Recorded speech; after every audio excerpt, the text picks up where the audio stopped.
Servus, Ich grüß hätte da Gott. ein Backerl für die Dame. Dankeschön. Das haben meine Rührschüsseln. Ja, passt.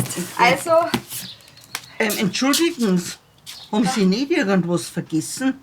freilich, eine Unterschrift kriege die noch. Einfach mit dem Finger da, das kennen Sie auch.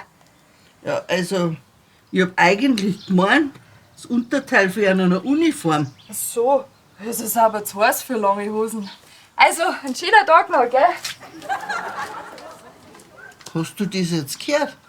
Da fällt dir nichts mehr ein, oder?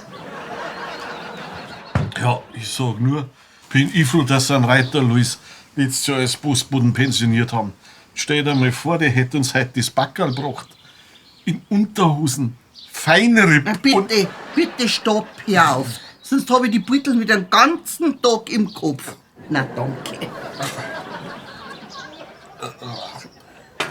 Bayern Comedy wird unterstützt durch die private Landbrauerei Schönram und bavariashop.de.